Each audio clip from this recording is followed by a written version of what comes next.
오늘 우리가 함께 상고할 말씀의 제목은 용기를 얻은 사람입니다.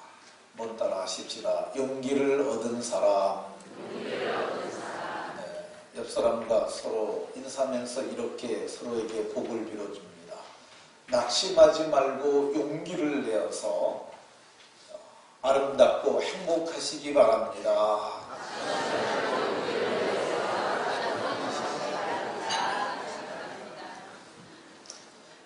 낙심하지 마시고 용기를 내셔서 아름답고 행복한 인생들이 다 되시길 예수님 이름으로 축원합니다. 하늘이 무너져도 솟아날 구멍이 있다, 이런 우리나라 속담이 있습니다. 사실 하늘은 무너질 수도 없고 하늘은 한 번도 무너진 적이 없어요. 성경은 이 하늘이 마지막 날에 큰 소리로 떠나갈 것이라고 베드로 사도를 통해서 말씀하셨어요. 하늘이 큰 소리로 떠나가는 날은 세상이 끝나는 그런 날이라고 할 수 있습니다. 그러면 하늘이 무너져도 솟아날 구멍이 있다고 그랬는데, 그러면 그 하늘이 무엇일까? 그 하늘을 당시에 이런 문화적 배경을 살펴보면 주로 남편을 하늘이라고 불렀던 것 같습니다. 사람을 성경은 막대기 두 개를 이렇게 세우는 형상으로 사람 인자를 표시합니다. 사람은 서로 돕고 살아야 하기 때문에 이렇게 서로 도와주는 거죠. 버텨주는 거죠. 이 세상에서 가장 큰 게 뭐냐? 성경은 사람을 가장 큰 거라고 얘기를 해요. 큰 대자로 누운 게, 우리 큰 대자로 누웠다고 그러잖아요. 그래서 가장 큰 게 사람이고, 사람 위에 있는 분이 누구냐? 딱 한 분, 막대기를 딱 해서 하늘 천자. 네, 하늘 위에 점이 하나 찍힌 게 제아비부자죠. 남편들을 보통 그래서 하늘이다 뭐 이렇게 얘기를 했습니다. 하늘이 무너진다는 말은 남편이 죽는다는 것이죠. 남편이 죽는 것이 옛날에는 하늘이 무너지는 것과 같은 절망감을 가져다주는 사건이었어요. 왜 그러냐면은 남자를 뜻하는 산의 남자가 자세히 보게 되면 입부자에 열십자가 들어가 있습니다. 그러니까 남자는 열 식구를 먹여 살리는 힘이, 밑에 힘력자 들어가 있잖아요. 그러니까 열 식구를 먹여 살리는 힘 있는 존재라 이렇게 생각했기 때문에, 그래서 남편이 죽음을 하늘이 무너지는 것처럼 생각을 했었던 것 같습니다. 요즘에는 남자들이 많이 가치가 떨어져서 남자들이 좀 빌빌하는 경향들이 있지만 그래도 힘들 내시기 바랍니다. 네, 오늘 우리가 봉독한 본문을 잘 살펴보면 다윗에게 정말 하늘이 무너진 것 같은 큰 시련이 왔어요. 다윗이 원래는 유대 땅 베들레헴 사람입니다. 다윗이 사울을 쳐 죽인 거로, 그래서 그는 이스라엘의 영웅이 됩니다.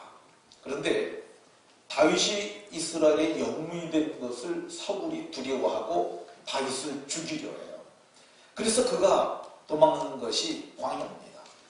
아둘람 굴이라는 곳에 가서 숨어 있었는데, 그때 다윗이 거기 있다는 얘기를 듣고 온통한 자, 빚진 자, 그리고 마음 상한 자들이 그를 쫓아왔는데 그 수요가 점점 늘어서 400이 됐어요.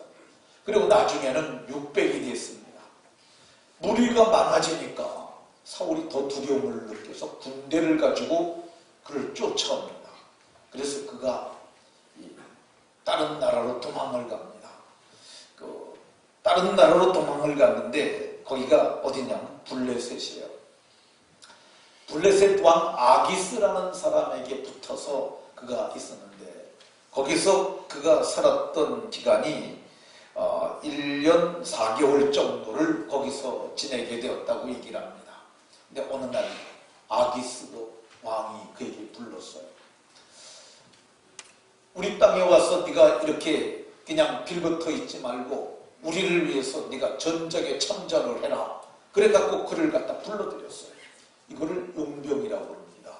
그러니까 거기에 망명을 해서 거기 있는 다윗에게 네 군대를 가지고 우리를 위해서 싸우라. 이게 끌려가는 게 용병이죠.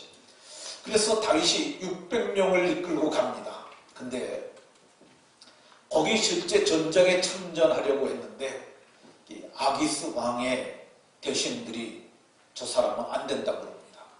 저 사람이 어떤 사람인 줄 아십니까? 저게 골리앗을 쳐 죽였을 때 다윗이 죽인 자는 만만이고 왕이 죽인 자는 천천이라고 불렸던 이스라엘의 영웅이었던 자입니다.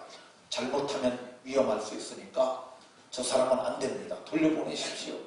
그래서 다시 사흘 만에 돌아왔는데 자기가 살고 있던 네게 아기스에 와 보니까 연기가 올라가는 거예요. 무슨 일인가 하고 급히 군대를 이끌고 와봤더니 거기에는 다윗의 아내 둘이 있었고 자식이 있었고 그리고 600명의 가족이 있었는데 600명이 살던 거처가 몽졸이 불타버렸어요. 그리고 거기에 살던 사람들이 하나도 없이 없어졌어요. 거기에는 여자 그리고 노인 그리고 아기들이 있었어요. 그때 그들이 생각하기에 누군가 와서 저들을 다 포로로 잡아갔고 우리의 쓸만한 물건은 저들이 다 노획해갔고 그리고 이거를 불살랐구나. 그렇게 판단이 되었습니다. 근데 누가 잡아갔는지도 알지 못해요. 그리고 어떻게 일이 발생했는지도 알지 못해요. 단지 저들이 추정하는 것은 아말렉의 소행일 것이다. 저들이 그렇게 생각을 했습니다. 얼마나 마음들이 아팠던지 성경을 보게 되면 4절에 그와 함께한 백성이 울 기력이 없도록 소리 높여 울었더라고 얘기를 합니다. 소리 높여서 내 아들아 내 아들아 내 사랑하는 아내야 그걸 부르면서 울었어요. 제가 생각해보면 울음은 몇 가지 형태가 있다고 생각이 되어집니다. 자기 신세를 한탄하면서 울면은 이건 신세타령의 울음이고요. 사람 앞에서 울면은 이건 하소연의 울음이고 하나님 앞에서 울면은 이게 기도의 울음이라 이렇게 볼 수 있다고 생각이 되어집니다. 네, 오늘 이들이 울었던 울음은 아내를 잃은 신세타령의 울음이기도 하고 서로 부둥켜 안고 울었으니 하소연의 울음이기도 하고 이 울음 속에는 비탄의 마음과 아픔이 함께 들어있는 정말 슬픈 눈물이었어요. 이 눈물에는 슬픔만 담겨져 있는 것이 아니라 분노도 담겨져 있습니다. 내 아내, 내 자식을 사로잡아간 이놈들, 내가 반드시 저들에게 이 원수를 갚으리라 그렇게 생각을 합니다. 근데 저들을 잡아간 아말렉이 지금 눈에 보이질 않아요. 그러니까 눈에 보이는 건 누구 보이냐면 다윗이 보이는 거예요. 그래서 저들이 마음이 슬퍼서 돌을 들어서 다윗을 치려고 했다고 얘기를 해요. 이게 슬프다라고 번역된 말이 원문이 마라라는 단어인데 마라르라는 단어는 이스라엘 백성들이 애굽에서 나왔을 적에 물을 발견했는데 그걸 써서 삼킬 수 없을 정도의 그게 쓴 물이 바로 마라예요. 근데 이게 슬프다는 말을 보다는 고통스러워서 이렇게 번역하는 것이 더 강한 의미가 있는데 그러니까 얼마나 슬픔이 컸던지 그거를 삼킬 수 없고 이길 수 없는 극도의 슬픔을 넘어서 분노가 생겨서 다윗을 향하여 돌을 들어 치려고 한다고 얘기를 하고 있습니다. 이런 분노, 이런 감정을 대상상실에서 오는 감정이라고 심리학에서는 말합니다. 그러니까 아내를 잃었을 때 오는 슬픔의 감정, 자식을 잃었을 때 오는 슬픔의 감정, 대상을 잃어버렸을 때 대상상실로 말미암아 오는 건데 이 대상상실의 감정을 겪게 되게 되면은요 두 가지 현상이 나타나는데 하나는 자기 자신에게 향하는 내면의 슬픔인데 이게 우울증과 같은 것들이죠. 이 심신의 저항력이 약해져서 어떤 경우에는 그것이 병으로 발전하는 경우도 있다고 합니다. 침팬지에게서 새끼를 뺏으면요, 침팬지가 그다음부터 음식을 먹지 않고 소화불량을 일으키고 위염을 일으키고 위경련까지도 일으킨다고 그래요. 그게 왜 그러냐면 대상상실의 감정을 그들도 경험하기 때문이죠. 근데 대상상실의 감정이 내면으로 향할 적에는 슬픔인데 대상상실의 감정이 밖으로 표출될 땐 분노입니다. 근데 지금 다윗을 향하여 분노를 저들이 일으키고 있는 거예요. 이거 다윗 때문이다. 근데 다윗을 향하여 분노를 일으킨 사람들이 어떤 사람들이냐면요, 막 가는 사람들이에요. 혼란당한 자, 그리고 빚진 자, 그리고 마음이 원통한 자. 사무엘상 22장 2절이 그렇게 말합니다. 근데 이 사람들을 갖다가 30장 22절에서는 악한 자들이고 불량배들이라고 해요. 근데 이런 사람들이 막 가는 인생들이 지금 다윗을 의지처로 삼았는데 다윗이 지네들의 기대를 저버리고 자기의 가족과 그리고 재물을 다 잃게 만들었다고 생각하니까 분노의 감정을 이기지 못해서 옆에 있는 돌을 들었다는 겁니다. 왜 저들이 이런 극도의 분노의 감정을 일으켰냐? 다윗이 27장에 보게 되면은요, 아말렉 사람을 침노했다고 나와요. 다윗이 아말렉 사람을 한번 쳤어요. 그들을 죽였다고요. 그러니까 저들도 다윗을 지켜보고 있었는데 아기스 왕의 부름을 받고 나가는 것을 보고 저들이 군대를 밀고 들어와가지고 저들을 다 이렇게 처자를 뺏어갔고 그리고 모든 그들의 진지를 불살랐다고 이렇게 생각하는 거야.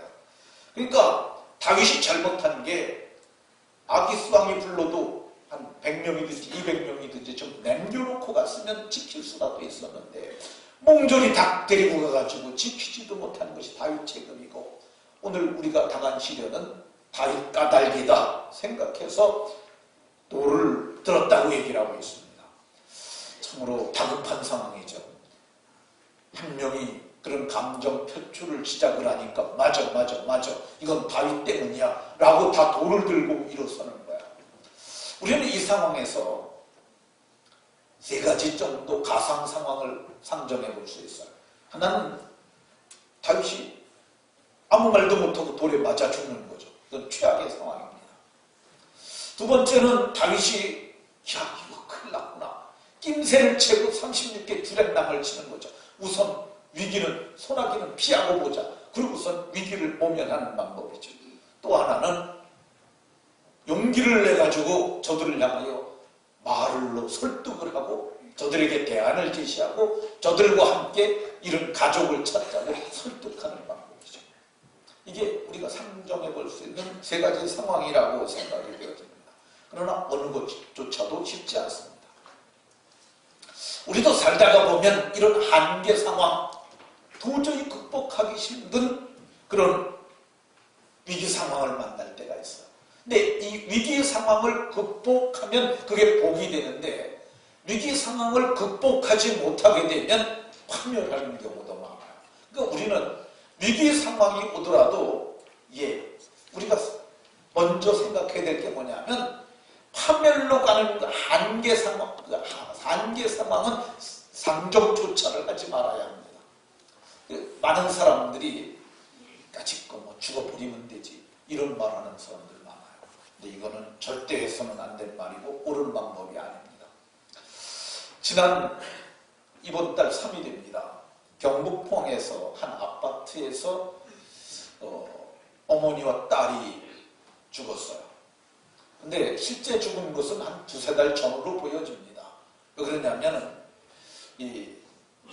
그 집이 문을 갖다가 다 밀폐시키도록 문을 벽을 다 창문 틈을 다 테이프로 붙여놓고 그리고 그들이 그 안에서 죽었기 때문에 그리고 시체가 많이 부패된 점 그리고 이 가스고지사가 가스요금은 안 되니까 그 딸에게 연락이 와서 딸이 가서 전화도 안 받고 그래서 확인해 보니까 목매달아 죽어 있었는데 장롱에. 근데 어머니가 그랬다는 거예요. 어머니는 60대고 딸은 44살이었는데 딸이 잘못되면 나도 함께 갈 거라 그런 말 했다는 거야. 근데 이 생활고로 인해서 자살했다 이렇게 얘기를 경찰들이 했는데 딸이 아니라고 그랬어요. 우리 그렇게 어렵지 않았다.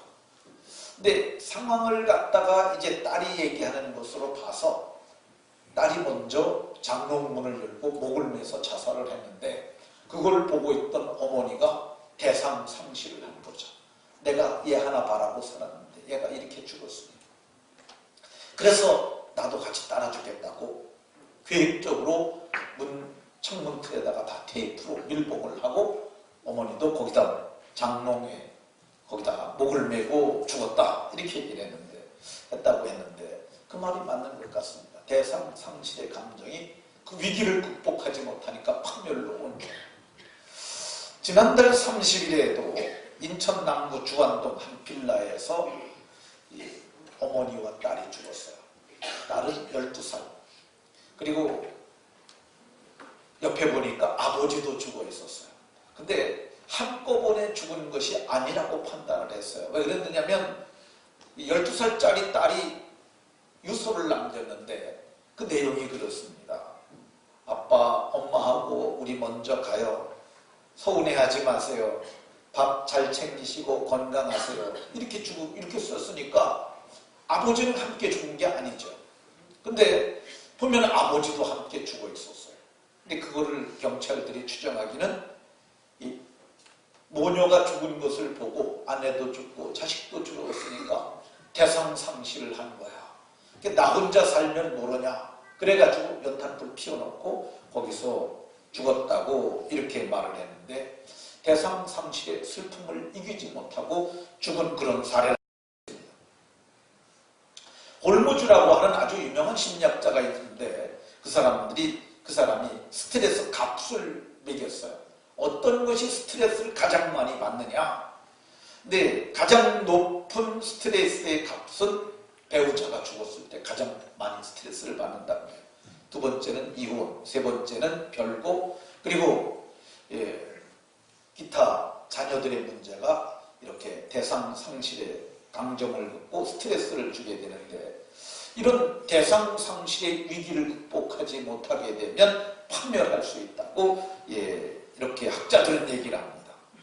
근데 오늘 성경을 보게 되면 다윗은 대상상실의 위기를 만났음에도 불구하고 그는 다 잃었어요. 아내도 잃었죠. 자식도 잃었죠. 600명이 다 이제 반역을 해서 돌을 들었죠. 모든 걸 다 잃은 사람이에요. 남은 건 자기 하나밖에 없어요. 그럼에도 불구하고 다윗은 낙심하지 않았다고 얘기합니다. 낙심하기는커녕 오늘 성경을 보면 여호와를 힘입고 용기를 얻었더라. 다른 역본에서는 다윗은 자기가 믿는 주 하나님을 더욱 굳게 의지하였다고 이렇게 얘기를 해요. 우리가 이런 위기 상황에서 하나님이 내게 힘을 주셨다라고 이렇게 많은 사람들이 하나님 내게 주시면 내가 하겠다고 얘기를 하는데 성경을 보면 자세히 보세요. 다윗이 자기가 믿는 주 하나님을 더욱 굳게 의지했다. 하나님이 의지할 힘을 주셨다고 말하지 아니하고 자기가 그 하나님을 더욱 의지했다고 얘기를 해요. 이 인간의 의지를 강조한 거예요. 근데 우리는 하나님이 무조건 해달라고만 하나님께만 손을 내미는 경향들이 있습니다. 근데 성경은 뭐라 그러냐면 다윗은 자기가 믿는 주 하나님을 더욱 굳게 의지하였고 그는 그의 하나님 여호와를 힘입고 자기가 굳게 의지하고 용기를 얻었다고 이렇게 얘기를 하고 있습니다. 다 잃어버린 것 같았는데 모든 걸 다 잃어버린 것 같았는데 잃어버리지 않은 분이 한 분 계셨어요. 그게 누굽니까? 하나님이세요. 어디든지 계신 분, 언제든지 계신 분, 그리고 그분이 전능하신 분인데 그분이 자기와 함께하고 있는 걸 아는 거야. 이게 굉장히 중요합니다. 다 잃어버린 것 같아도 늘 세상 끝날까지 함께 하시는 분이 계신데 그분이 하나님이신 줄로 믿으시기 바랍니다. 우리가 일어설 수 있는 돈이란 있다가 없는 거고 그렇지 않습니까? 내 편 됐던 사람도 있다가도 없는 거야. 그러니까 모든 걸 다 잃어도 잃어버리지 않는 한 분이 계신데 그분이 하나님이라는 거야. 그러니까 다윗은 그 하나님을 발견했어요. 그래서 그분을 힘입고 용기를 얻었다고 얘기를 하고 있습니다. 용기를 얻었더니 어떤 일이 일어납니까? 어떻게 하면 될까? 이 생각이 들었어요. 야, 그러면 이 상황을 어떻게 타개할까? 그래서 그가 생각한 사람이 제사장 아비아달이에요. 아비아달에게는 에봇이 있으니 에봇을 가져와서 그리고 여호와께 물어서 우리가 어떻게 하면 될까를 물어보도록 해라. 그랬더니 하나님께서 아비아달 제사장을 통하여 그를 쫓아가라. 내가 반드시 따라잡고 도로 찾으리라. 이건 정말 어마어마한 신이죠. 지금 어찌할 바를 모르고 돌을 들고 서 있는데 하나님이 아비아달 제사장을 통해서 주신 말씀이 쫓아가라. 내가 반드시 따라잡고 도로 찾으리라. 예. 따라잡고 도로 찾으리라. 그 말을 받자마자 다윗이 벌떡 일었습니다. 그리고 돌을 들고 향하여선 그들에게 말합니다. 너희들이 나를 돌로 쳐 죽이면 너희는 이제 아내를 잃고 자식도 잃고 말 거다. 돌을 내려놓고 그 손에 칼을 잡고 나와 함께 가게 되면 적을 물리칠 수도 있고 그리고 자녀들도 재산도 다 다시 찾을 수 있다. 어떤 것을 선택하겠느냐? 그랬더니 그 병사들이 칼을 들고 따르겠습니다. 그래서 다윗이 600명의 대적이 이제는 600명이 편이 됐습니다. 그러니까 용기를 얻게 되면은 마음의 용기를 갖게 되면 그때부터 돕는 자들이 생겨나는 거야. 그래서 그 600명이 함께 가서 600명이 함께 추격을 하다가 보니까 하나님께서 참 기회를 주셔서 가다가 보니까 한 애굽 사람이 길가에 쓰러져 있는 걸 봤어요. 이 사람들은 군인 아닙니까? 보면 알죠. 이게 어떤 사람인가 보니까 병사예요. 이 사람이 아말렉에게 애굽 사람이긴 하지만 아말렉에게 속한 병사예요. 생각이 우리 시블락을 공격했던 그들 중에 하나인지도 모르겠다. 그래가지고 그가 의식이 있는가를 봤더니 숨이 살아있어요. 물을 먹여라. 물을 먹였는데 눈을 떴습니다. 기력이 없어요. 그러니까 그에게 무화과를 먹여라. 이 무화과가 꽃이 없는 과일이라고 해요. 과일 속에 꽃이 들어있었기 때문에 그걸 무화과라고 한다고 합니다. 그런데 그 무화과가 기력을 돋우는 데는 가장 효과적이라고 해요. 그래서 무화과를 먹였더니 그가 기력이 소생한지라 그에게 묻습니다. 너는 누구냐? 나는 애굽 사람입니다. 너 왜 여기 있느냐? 내가 아말렉 사람의 수하에 있었는데 주인이 나를 사흘 전에 버리고 갔습니다. 그 얘기를 듣자 다윗이 그에게 다가서면서 그들이 어디로 갔는지 아느냐? 그들이 무엇을 했느냐 아느냐 그랬더니 우리가 다윗의 가족들을 쳤고 그리고 그들 중에 하나도 죽이지 않고 다 사로잡아갔고 그들이 가졌던 모든 소유물을 노력하게 가지고 갔습니다. 어디로 갔는지 아느냐?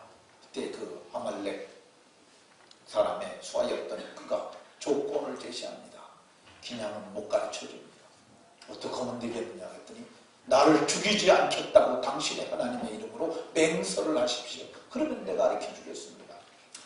다윗이 맹세하지 않을 수 없지 않습니까? 좋다. 너를 살려줄 테니 내가 그들이 어디 갔는지 내게 말하고 그들을 있는 곳으로 인도해라. 그랬더니 그가 내가 하겠습니다. 그래서 따라갔어요. 그랬는데 저들이 사흘 전에 버리고 가긴 갔는데 거기 애들도 있고 짐승도 있고 노략물이 워낙 많으니까 빨리 가지 못하고 다윗이 군대를 이끌고 쫓아갔더니 바로 그들이 이제 그날 도착을 해가지고 그들이 회포를 풀기 시작한 거야. 저녁 때 도착을 해서 짐 다 내려놓고 정리하고 그리고 우리 이제 한잔하자 그러면서 성전가를 부르면서 술을 먹는 것을 봤어요. 급한 마음에 당장 쳐들어가고 싶지만은 지금 당장 쳐들어가면 승리가 보장이 안 돼요. 언제 가는 게 좋겠습니까? 술 처먹고 다 곤드레 만들어내갖고 들어누워 있을 때 그 누구도 쉽잖아요. 그러니까 다윗이 성경을 보게 되면 새벽까지 기다립니다. 그래서 17절에 다윗이 새벽부터 이튿날 저물 때까지, 그러니까 그 수가 무지무지 많았던 거고요. 다윗이 400명을 가지고 그들을 공격했는데 그 아말렉 중에서 400명을만 도망가고 나머지는 몽졸이다 저들에게 죽임을 당했고, 다윗이 그때 그들이 얼마나 많은 전리품을 갖고 있었느냐 하면 상상을 초월할 정도로 전리품을 많이 가졌어요.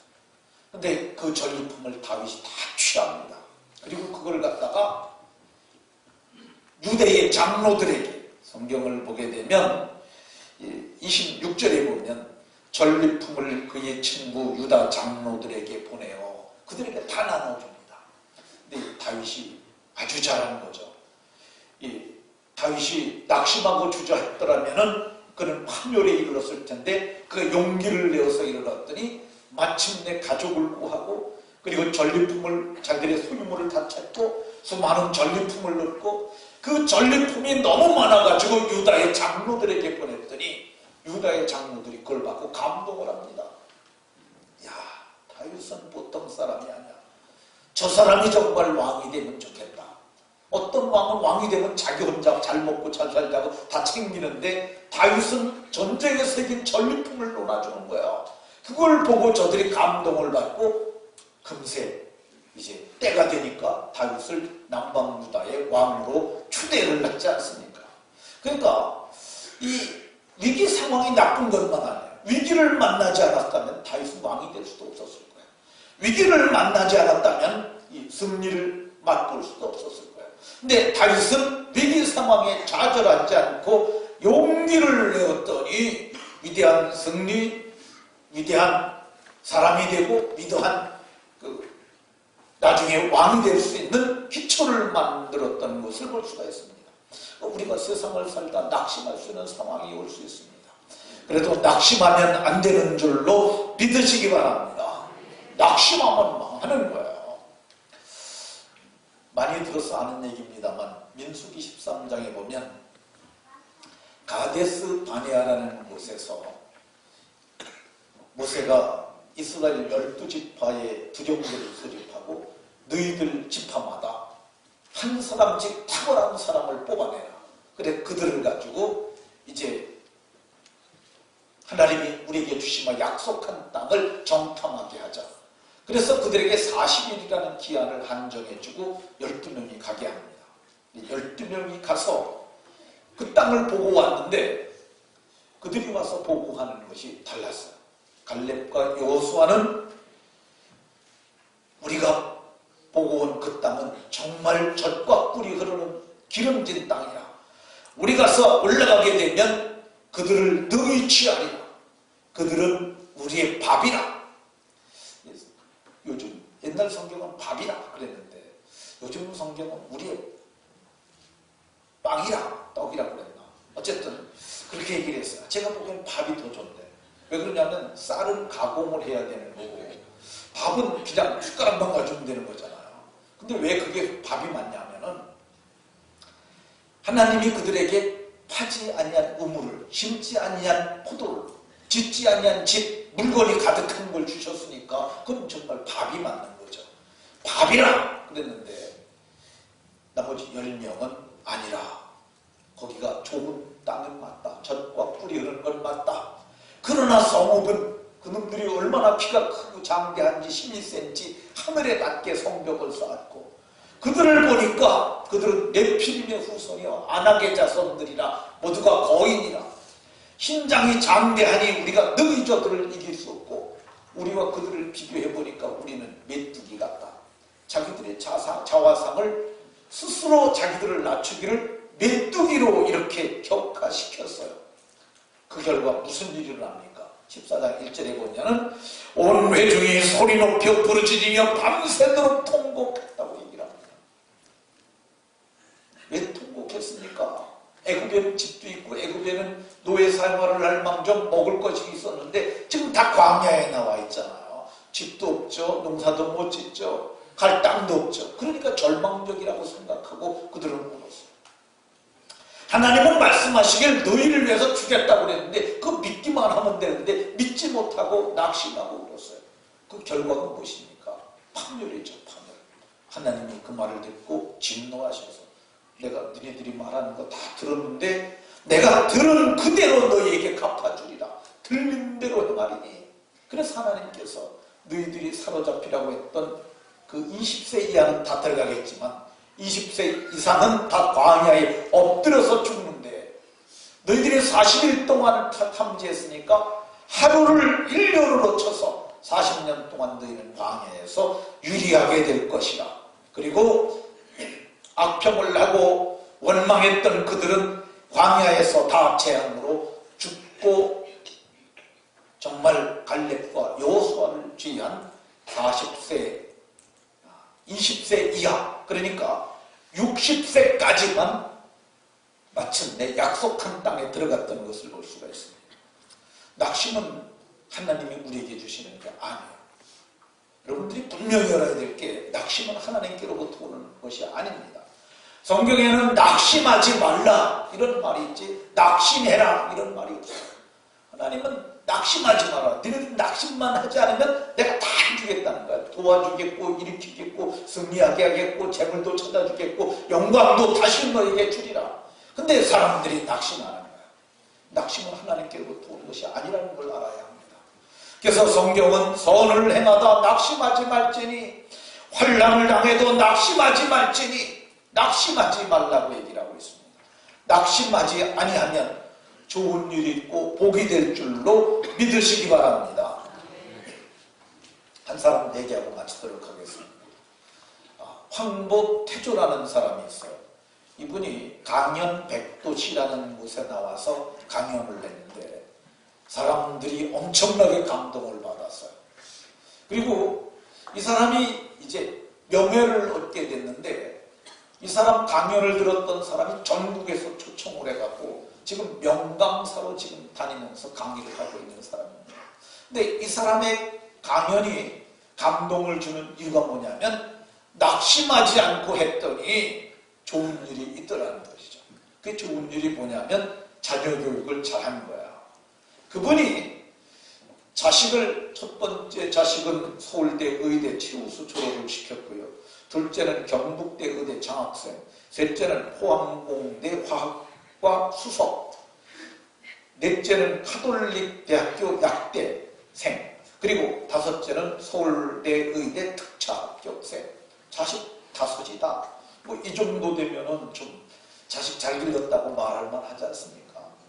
근데 이분이 자기 이력을 소개하는데 이력이 별 볼 일이 없어요. 어렸을 적에 아버지를 잃습니다. 편모스라에서 사는 거죠. 그러니까 자기가 그때 생각한 게 뭐냐면 내가 아버지가 되면 내 자식들을 잘해주리라 그런 마음을 가졌어요. 근데 편모스라에 있다 보니까 땅도 별로 없고 그러니까 경북 포항의 산골에 살았대요. 그러니까 뭐 농사를 져도 별 소득도 없고 그래서 고등학교를 중퇴합니다. 그리고 농사져요.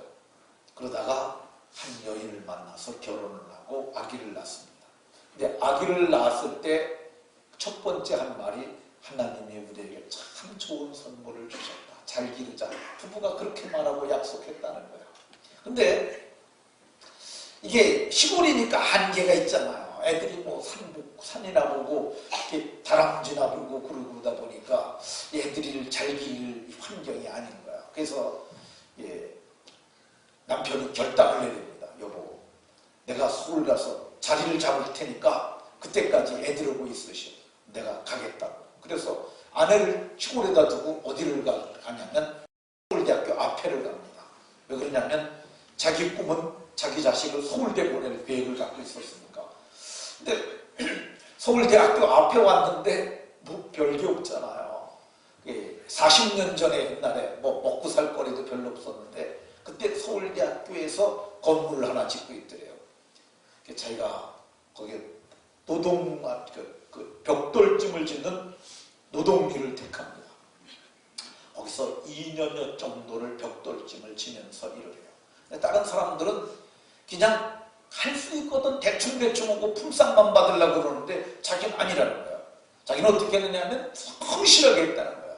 왜 성실하게 했냐면 내 아들, 딸들이 여기 와서 공부할 학교니까 내가 잘 져야지. 그래서 벽돌 하나 지는 것도 깨지지 않게 안전하게 저다 날르느라고 아주 최선을 다해서 그랬다는 거예요. 근데 2년을 하고 그리고 돈을 조금 나가지고 구멍가게를 하나 차립니다. 그리고 가족을 끌어올려요. 그런데 구멍가게가 잘 되진 않아서 다시 보따리를 싸고 고향으로 내려갑니다. 그때 절망감이 좀 크지 않았겠습니까?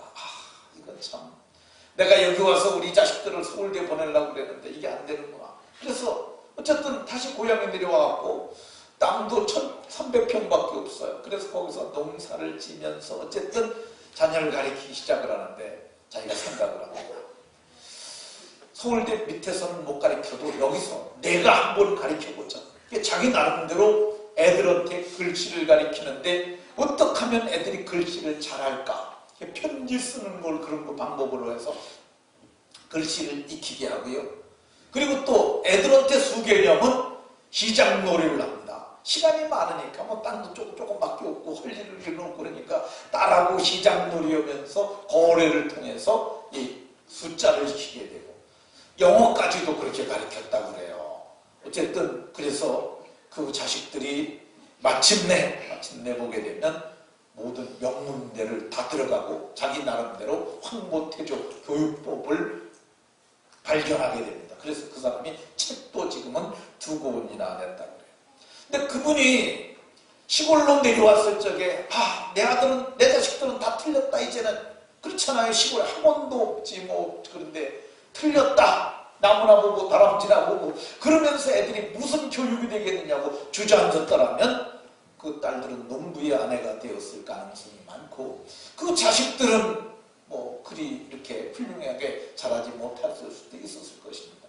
근데 낙심하지 않고 산골일지라도 그림을 그려가면서 자식한테 그렇게 열정을 쏟았더니 그런 일이 일어났어요. 말씀을 마치도록 하겠습니다. 우리가 살다가 보면 모든 것을 다 잃은 것 같은 그런 느낌을 들을 때가 있어요. 그러나 모든 것을 다 잃은 것 같아도 나와 함께 하시는 분이 계세요. 그분이 하나님이신 줄로 믿으시기 바랍니다. 그분은 언제든지 우리와 함께 하시는 분인 줄로 믿으시기 바랍니다. 다윗과 함께 하셔서 다윗을 소생시키시고 다윗에게 용기를 주시고 마침내 위대한 승리를 주셨던 그 하나님이 나와 함께 하시는 하나님이요 여러분들과 함께 하시는 하나님인 줄로 믿으시기 바랍니다. 하나님은 힘을 내면 새 일을 행하실 것입니다. 하나님께서는 우리에게 광야에 길을 내시고 사막에 강을 내셔서 마침내 우리를 복되게 할 줄로 믿으시기 바랍니다. 낙심하지 말고 용기를 내어서 여호와를 힘입고 용기를 내어셔서 늘 승리하시고 그리고 아름답고 행복한 인생들이 다 되시길 예수님 이름으로 축원합니다. 기도하겠습니다.